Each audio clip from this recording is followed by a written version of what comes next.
buenas noches a todos. Bienvenidos al canal otra vez. Vamos a ver porque nos quedaba el último viajecito por este Atari 50 aniversario. Y si recordáis, nos quedamos en los 90 y más allá. Habíamos visto la Lynx, habíamos jugado la Lynx y nos habíamos pues quedado lo que es en el Jaguar. Así que vamos a ponernos a ello. Esto ya enseño un poquillo y nos quedamos pues lo que es los juegos. Como dije, no hay vídeos, lo que veo. No hay vídeos, no. Bueno, ahora si hay un vídeo por aquí, sí, hay un vídeo por ahí. Bueno, vamos a ver que nos dé tiempo verlo enterito. A ver. Malibu, ese es de la Lynx.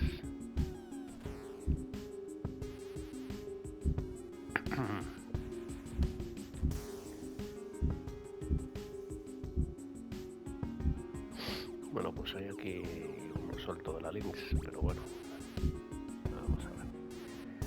Bueno, pues ya expliqué esto de la Jaguar. Vamos a probar el Cybermorph. Recordemos que pues esto es lo que traía Cybermorph para apañarte mejor el mando, por así decirlo. Y bueno, pues incluido con todos los sistemas de Jaguar en su lanzamiento, Cybermorph es un juego poligonal de disparos 3D en el que puedes abordar con libertad cualquiera de los 40 planetas diferentes. 40 planetas.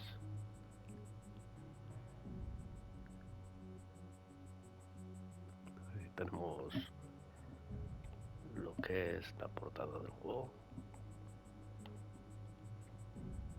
A ver, que estaba viendo que no estuviese muteado. Muy bien. Bueno, pues vamos a echarle un billete y a ver qué tal.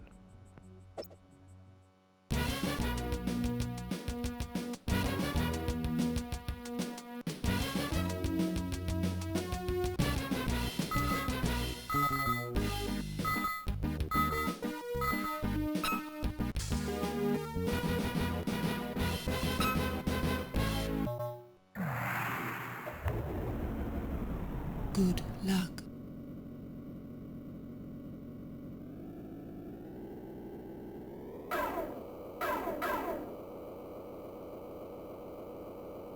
Avoid the ground.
Good work.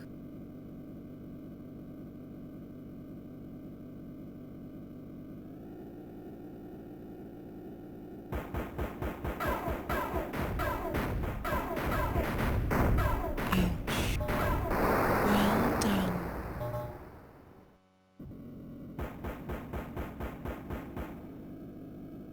Good work.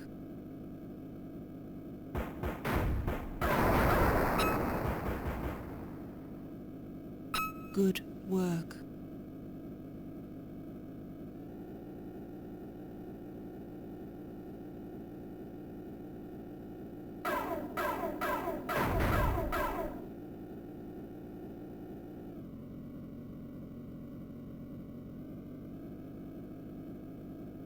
Only one more.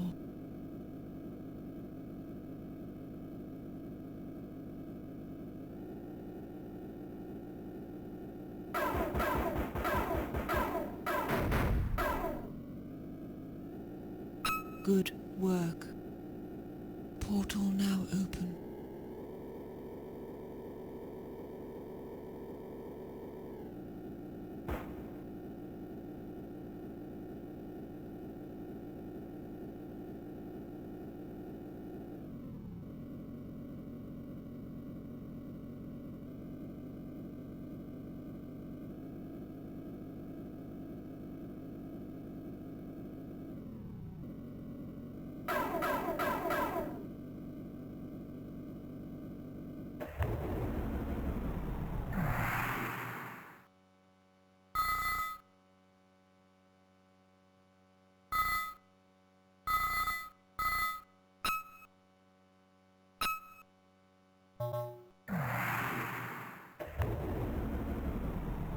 Good luck. Well done.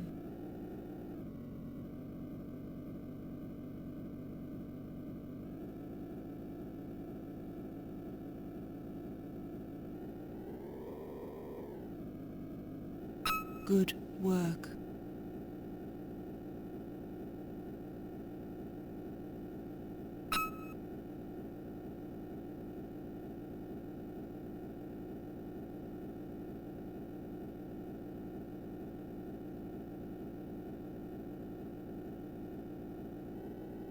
Well done.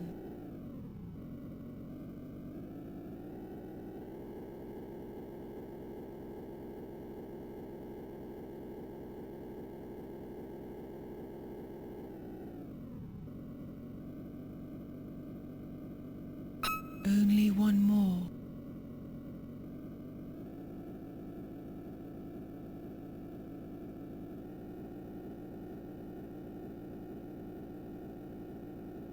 Where did you learn to fly?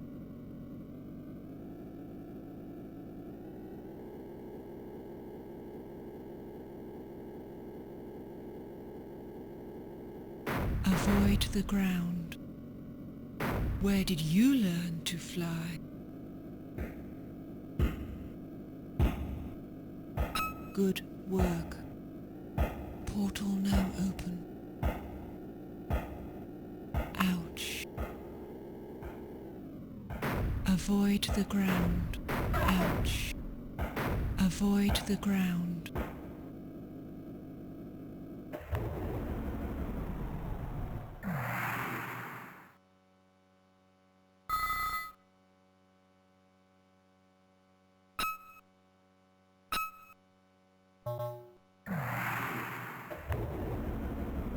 Good luck.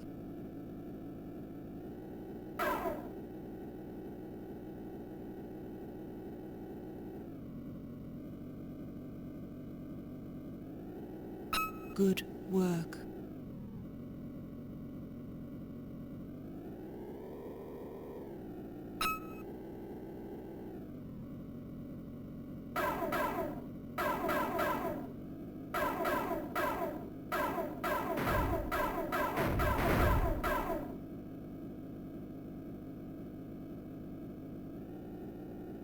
Well done.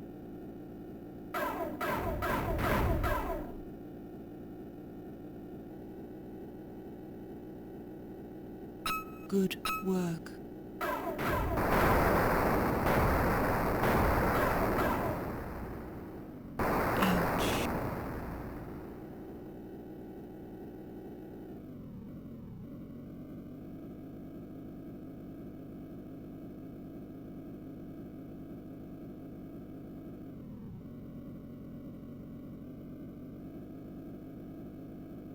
good work.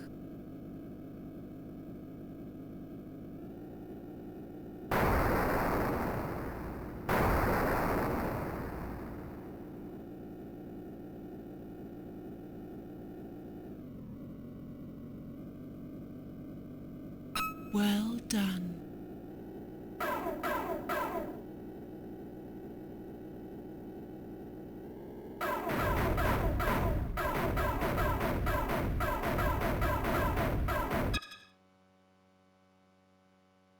Bueno, suficiente porque me va a dar un chungo. Pues ya veis, un juego bastante malete. No es entretenido porque te terminas aburriendo. Todas las pantallas son de coger los rombos esos tridimensionales, matar enemigos y un poco más. 40 planetas que supongo que serán todos igual. Entonces, para ser lanzamiento en la época, bueno, no sé qué tal estaría. Yo me habría aburrido, ya os digo. Siguiente. Trevor McFur in the Crescent Galaxy. El juego de disparos 2 en 2D, Trevor McFur in the Crescent Galaxy, protagonizado por un leopardo antropomórfico, llamados actualmente furries, porque es lo que se llaman ahora, creo. Era el único otro juego disponible para la Jaguar el día de su lanzamiento, el 23 de noviembre de 1993. Ahí tenemos la portada.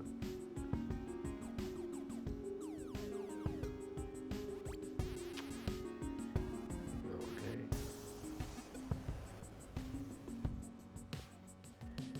Supongo que será de disparos. En plan navecitas, quiero decir. Vamos a ver.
ese ha sido Trevor. ¿Qué más? Aquí no viene mucho más, es que te viene la fotito, el hardware parece que se lo han currado menos. Fue un poquito desastroso, no le han dado mucho bombo. Evolution ni Dino Dudes, conocido en otras plataformas como The Humans. Evolution Dino Dudes es un juego de puzzles y plataformas en el que tienes que dirigir a una tribu de neandertales en una serie de niveles llenos de puzzles. Portada del juego. Este es el de que los vas pillando en hombros así. Vale, tipo, a mí me recuerda a un Lemmings. Esto ya lo he puesto alguna vez por ahí. Estaba en el Commodore. Vamos a ver.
Bikini Volleyball, que este es de Lynx, anunciado originalmente como Malibu Beach Volleyball, este nuevo deporte para la Lynx acabó lanzándose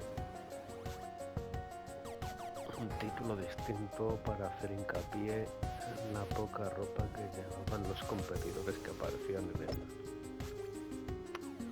para llamar público adolescente salido robados.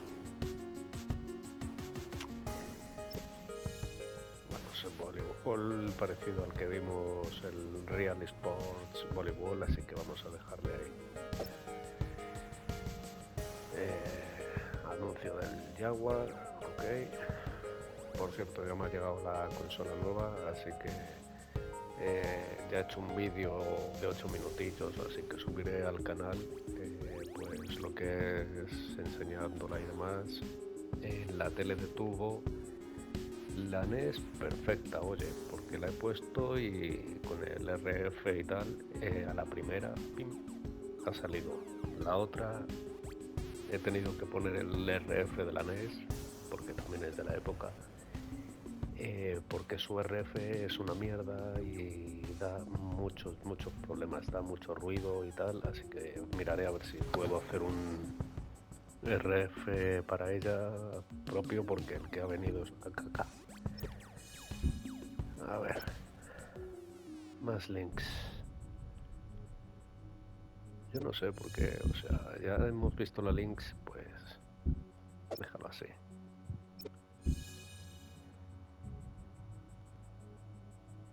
Vale, pues aquí que vamos, que dejó de dar soporte a la Lynx, por lo que veo, pero siguió creando pues juegos promocionándola y demás, o sea que aquí, a ver, la publicidad de la Jaguar era muy buena, vale, en estos pósters esos ojillos y el zarpazo, pues decías, joder, cómo mola, tal cual, 3D, la hostia, pero es que luego no se curraron nada los juegos, o sea, lo justo. El Tempest, cogieron el Tempest 2000, uno de los títulos más aclamados por la crítica y más vendidos de la Jaguar. Era una versión actualizada del clásico juego para recreativas diseñada por el legendario Jeff Minter.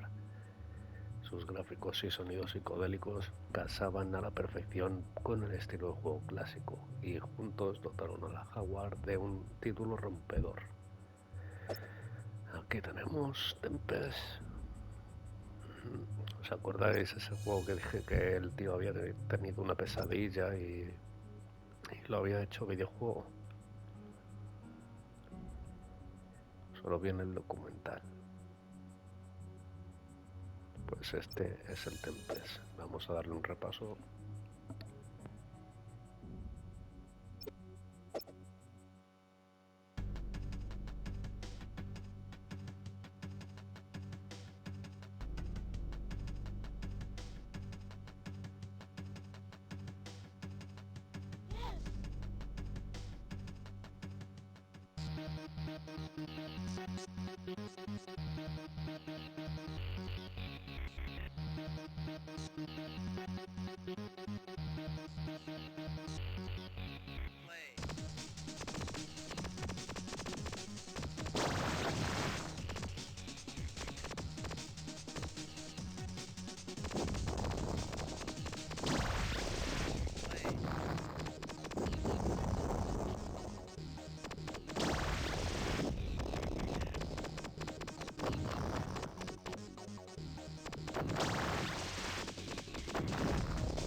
Este sí es una mejora respecto al Tempest. Vamos a ver, Club Drive. Este en el emulador me daba problemas. Uno de los primeros juegos anunciados para Hardware, Club Drive, no se lanzó hasta noviembre de 1994. Ojo. Fue un intento ambicioso de crear un juego de conducción libre totalmente en 3D. Las opiniones que recibió de primeras no fueron favorables, sigue siendo un proyecto interesante desde el punto de vista histórico de los inicios de los juegos poligonales. Este estaba curiosete.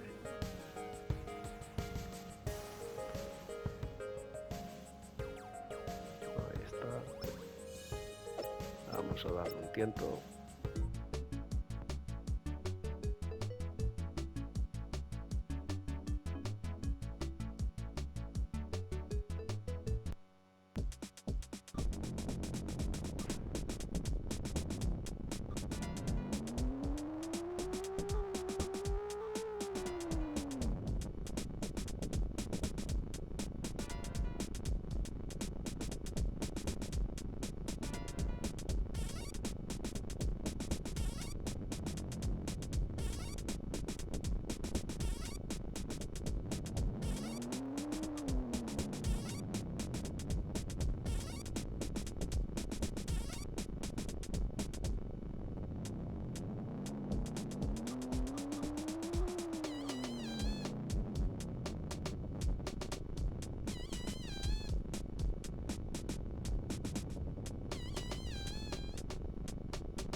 voy a quitar porque queda poquito de tiempo. Interesante, a ver, no es malo. Lo único que tienes que tener tiempo. A ver, si tenías una Jaguar, pues le podías echar horas ahí. Espero que esté la bien, pero bueno, vamos a ver. All Rayman. Wolfenstein. Jaguar CD. Ya empezamos con el Jaguar CD. O sea, esto era básicamente un mega CD, ¿vale? Esta es la actualización, ROM. El 95. ¡Buah! Madre mía, es que te metían unos sablazos. Además de comprarte la consola por $100 y pico, esto te lo vendían aparte por $150 más. O sea, al final te salía por un pico. Nos quejamos de las de ahora.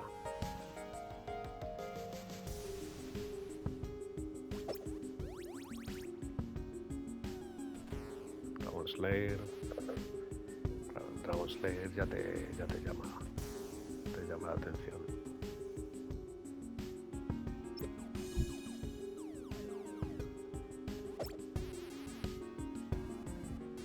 ¿Qué más por aquí? Ok, Primal Rage, ok.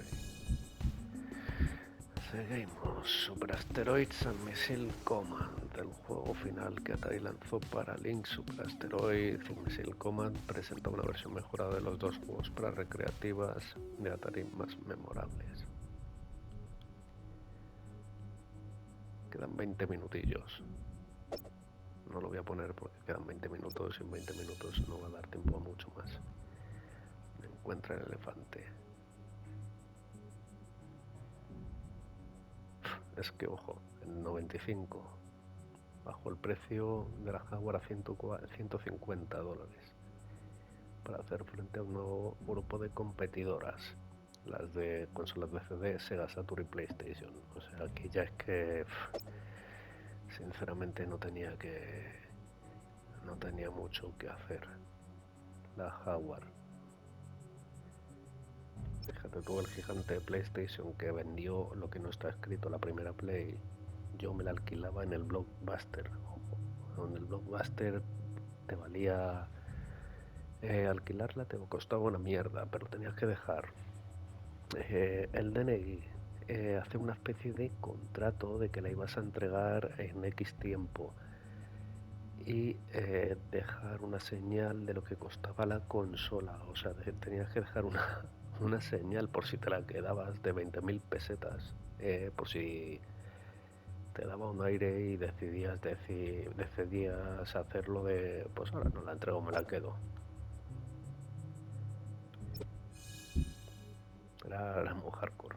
Ruiner Pinball, este juego de pinball fue uno de los primeros títulos de la Jaguar, todo el primer título, así como el primero por usar los botones adicionales que ofrecía el mando Pro. Voy a probarle rápidamente. Vamos allá.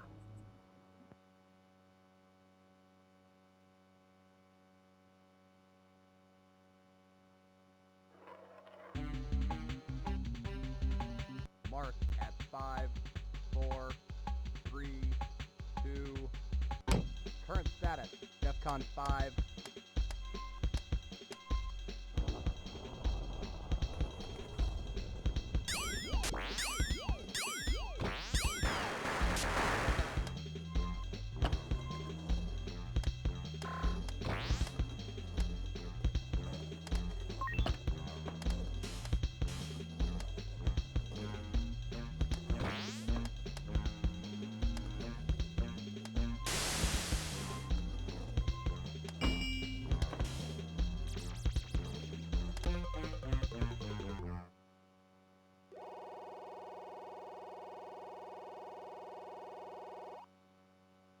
Current status, DEFCON 5.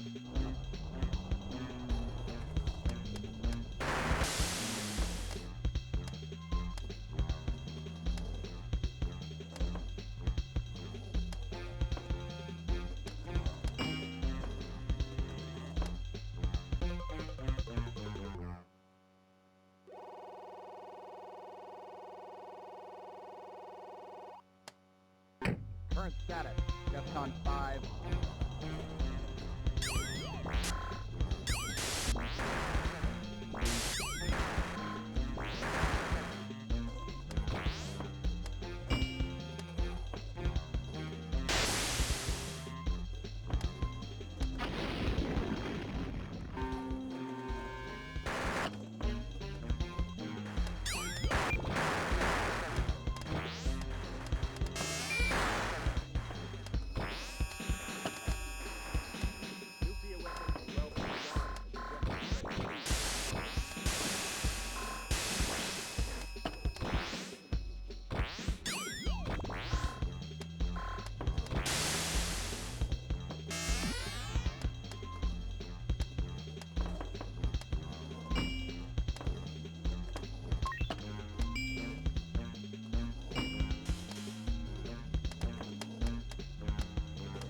Vale, sigamos, porque creía que había poco, pero es que al final ya verás tú. Un stand de la Jaguar. El Missile Command 3D no lo voy a poner porque va a ser el Missile Command, pero en 3D vamos.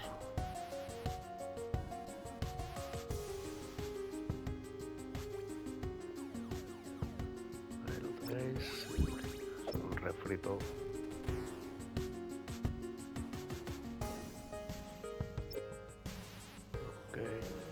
Aquí tenemos la realidad virtual de Atari. Atari Virtuality anunciaron el casco de realidad virtual de la Jaguar a principios de 1995.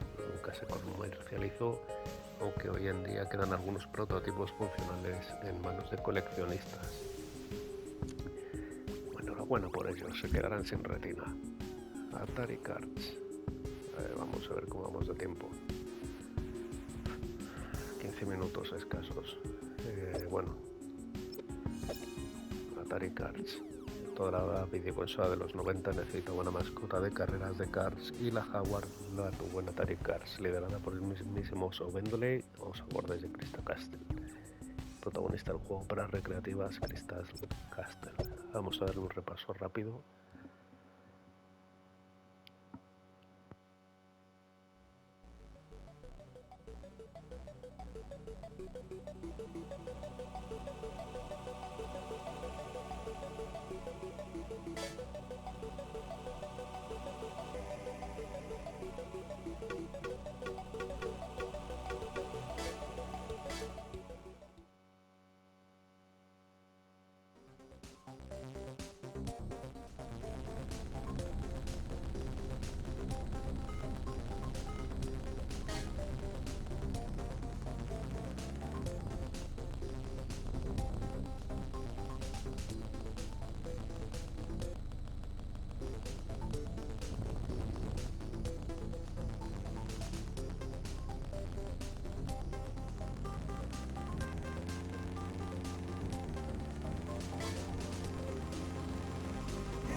Siguiente. Fight for Life. El último desarrollado y publicado por Atari para la Jaguar, el juego poligonal de artes marciales Fight for Life fue dirigido por François-Yves Bertrand, que había trabajado en el archiconocido juego de lucha 3D de Sega Virtua Fighter. Ok. Este también le he puesto alguna vez en el emulador de la Jaguar, RetroArch también.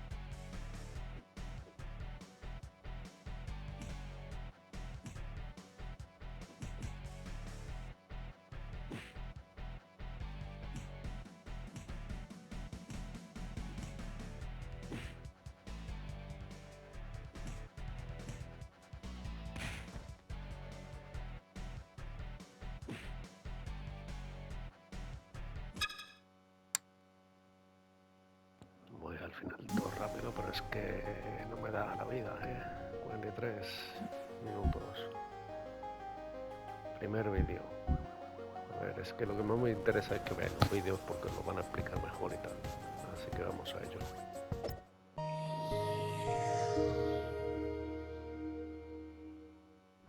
I remember sitting in the room with Jack, and Jack saying to all of us, let's go back to our roots. Let's do at least one more game system. The controller is quirky. The industrial design of both the CD and the main unit are quirky. And the fact that, like, I guess somebody used the tooling on the main unit to make some kind of dental device. Like, it just has like this weird, quirky history that I think is also inviting.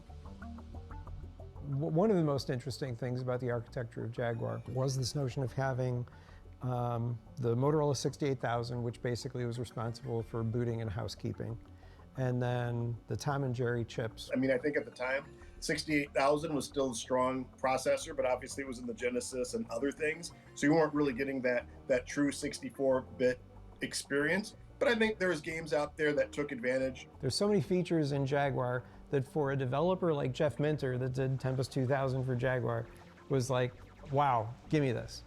I would say other than Cybermorph, it did not necessarily feel like that quantum leap that we were promised. It wasn't the flying cars, as they say, that we would have in the future, but you could see the potential, and that's what was really cool. You could see the parts of Cybermorph. You're like, oh, fully 3D world compared to something like maybe a Star Fox, which was on rails. My perspective is the rule of thirds, where if you want to wind up with one really, really great game, you need to lay down 9 bets, because out of those 9, 1/3 probably will ship. And out of those 3 games, one is going to be a hit, the other will be, and the other probably might be a dinger. Yeah. You know, there just wasn't enough momentum behind the Jaguar at that time to be able to do that when Sega and Nintendo were basically already on their 3.5 generation of consoles, you know, at those times.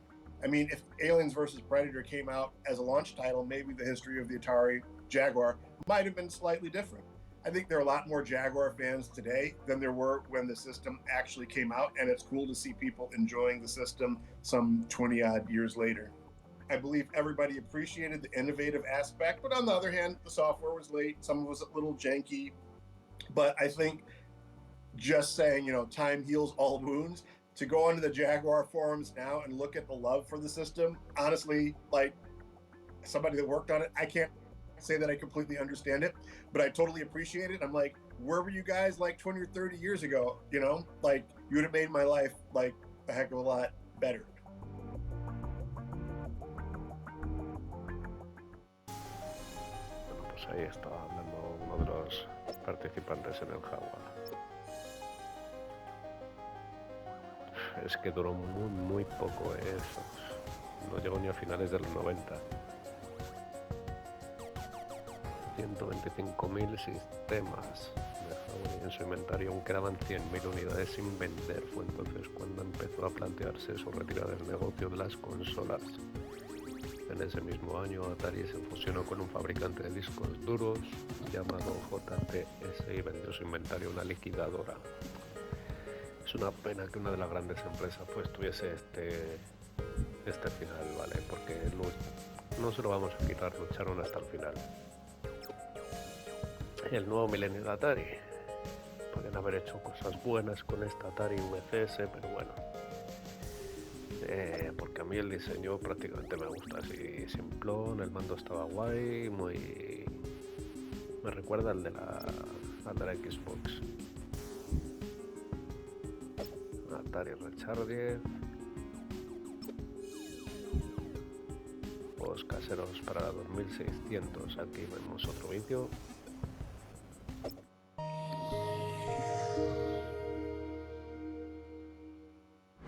I feel the best Atari games ever made have been made in the last 5 years. Like I think the homebrew scene is incredible. People have figured out, and it's unfair to compare because the original people had like 5 weeks to make, ET or whatever. And now people can take, it's like a hobby. You can take as long as you want, and you have access to like special chips and stuff. But still, they're still working. Eventually, making carts that you plug into your original Atari 2600, and they run, and they're super fun. We saw it evolving, and there was a lot of nostalgia involved for that to happen. We loved this particular game system, and it's a great intellectual challenge. In 2009, I was given a talk in Philadelphia just talking about the game business and my experience there. And after the talk, somebody came up to me and they said, "Hey, I just saw this cool book just came out called Racing the Beam.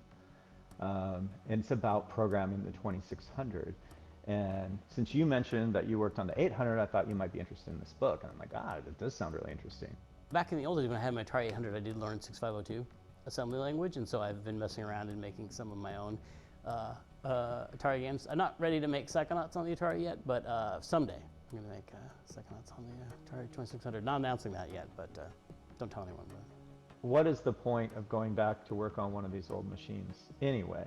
I mean, to me, the point is I want to know what it was like to be, Todd Fryer, and who was, told he has 3 months to write Pac-Man on this terrible machine. And am I a man enough, programmer to be able to do that? Pac-Man was actually technically quite solid. It's fun to program for the 2600 because it's unique. It's, 128 bytes, not K, but like bytes of memory. It's so limited that it helps you edit, and so you can't do everything. You can't imagine an experience and then implement it on the Atari. You have to go the other way around. Like, how many blocks can I move on the screen? Like, how can I turn that into a fun game? It was very, very hard to squeeze a 128 level game with a, title screen and a boss encounter and all that into 4K of ROM, because that's one of the limitations on the 2600. If you're going to live within the original constraints. And so I learned a ton about the 2600 along the way. I had a lot of fun. It was a lot of hard work, and I'm proud of the way it turned out. I think of the homebrew as the hobbyist who wants to see if he can do it, and he makes a game and he makes a few for friends. That has evolved into some actual publishers making Atari 2600 games that are out there. But there was a guy came on there the other day, and he's like, "I just want to say this is the most supportive technical community I have ever been part of." So it is an amazing community and very welcoming to new people. So I would encourage people to do that. Y aquí, como siempre, vemos que tenían muy poco tiempo para trabajar los juegos, el hardware era muy limitado, tenían todo en su contra y al final pues lograban pues sacar esos juegos que hemos visto. 51 minutos. 2 vídeos.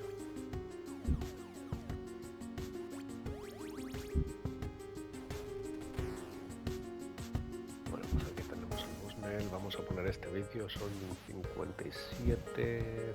No da el tiempo, ¿vale? No da el tiempo. da tiempo para jugar a este.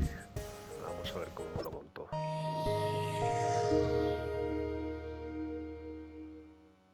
There was no console war in the beginning. There was, in the beginning there was only Atari, and the children looked upon it and saw that it was good and bought Atari and then asked for Atari games for every Christmas and birthday. The Easter eggs, finding the Easter eggs in Howard's game and Warren's game, those were huge moments for me in my childhood, and my favorite early gaming experiences, especially finding that room in Adventure. That path that everybody, whoever found the Easter egg, follows those clues, and then discovers this, this secret room, this message hidden by the creator of the game, who I didn't even know who he was, and here's his name, and a whole secret room, that most kids who play this game never found. I found this secret place left by the creator, with a message for me. It was profound, and the first time that it ever happened in a video game. And so years later, when I was, I think had the initial idea for Ready Player One, was what if Willy Wonka had been a video game designer? And what if he held his golden ticket contest inside a video game?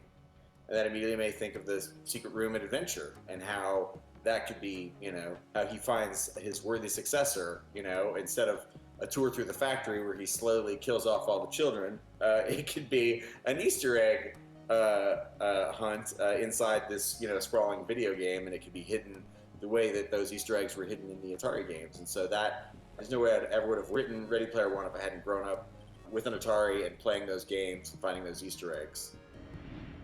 As I was reading through it, there was just so much familiarity in there. It felt like, as I was reading it, that the person who had written it, that I grew up with them. Because some of the names that were in there, some of the locations, some of the references were things that I thought only I knew. And nobody else in the world would understand or appreciate any of it. My literal opening, my email to him, before anything blew up on Ready Player One, my literal opening was just like, we have to know each other because there's things in this book that only I know. Where did we meet before? That was the beginning of our full communication, which led to the stacks. He read Ready Player One and it spoke to him, and he sent me an email that said, hey, I make video games for a living and your book really spoke to me, and if you ever want to make a video game, let me know. And I was right in the middle of trying to figure out if I could somehow do a promotional contest for the paperback that mirrored the contest in the novel. I wanted to do some sort of contest with 3 video game challenges and a grand prize at the end of it. And because Mike made that offer, I took him up on it. I'm like, oh, well, we could make an Atari game that you have to beat as the first challenge, and it could be the game that Wade makes in the novel. Part of what made the book feel like it was written for me is because of the context around the 2600 rite of passage in there. Because for programmers in the game industry, 2600 is this really difficult platform to develop games for. To get anything to even appear on screen, to get anything to even work correctly, you have to just break your brain and rid it of everything that you understand about how games are developed today and go back to this kind of primitive, primordial way of coding. And so for a lot of programmers, it is a rite of passage. If you can do that, you can do anything. Wade makes his own game, and it's the Stacks. It's based on his life in the Stacks, and he describes it as a Pitfall ripoff that has you climbing around the stacked trailers, looking for food voucher power-ups and trying to avoid pedophiles. And it's like a 1-paragraph description of this game. But I sent it to Mike, and he's like, "Oh, hell yeah!" And so I had dabbled over the years with trying to understand 2600 programming. I'd made a couple small games, a couple hacks. So when this kind of came around, it was the perfect excuse to just finally deliver something that was all original and build something from the ground up. Once it started to work, it was completely satisfying. I felt like I had mastered what the greatest engineers in the world have mastered before me, and that I finally had an understanding of it. And to get there, of course, I had to enlist some help. And so that help came in the form of Kevin Wilson, our CTO at Digital Eclipse. I didn't mention this before, but we only had a few weeks to pull this off. So we were not only trying to learn 2600, but we're also given the time frame that basically ET had to try to get this game out the door. So we were reliving the worst of Atari's development history all over again, and I savored every second of it. In our original contest version, all the items are hidden in the same place, which is great because we had people making maps. For like the first time since they were kids, they were making maps of the stacks to remember. So if they died, they could go back and find where the items were. But then they added randomization, and now it might be one of the best Atari games ever made. Not to brag, but the stacks is pretty deep and pretty replayable for an Atari game. That's why I think Atari is always going to hold a special place in the hearts of people like me, just because it was, it was the first, and it was, so needed. We were so bored in the late 70s. We needed video games at home so badly. The fact that other better consoles came later is because they saw the giant cultural and economic behemoth that Atari immediately became. Atari created the video game industry, the home video game industry, and everybody that's come since then is, kind of building on what Atari created.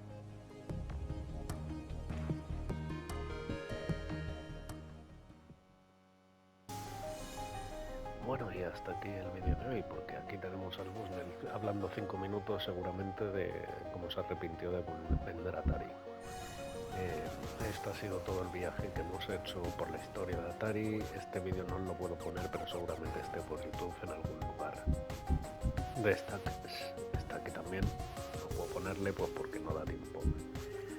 Y nada, espero que os hayáis divertido, que hayáis os hayáis entretenido con los vídeos de Atari, que si no fuese por ellos no tendríamos consolas en casa. Fueron los que dieron pie a crear un modo de entretenimiento para que nosotros pues disfrutásemos de la Nintendo, de la Super Nintendo, de la Mega Drive, de la Master System y de otras tantas consolas, hasta la Play 5, Xbox One, etcétera, etcétera. Y bueno, hasta aquí el vídeo, nos vemos.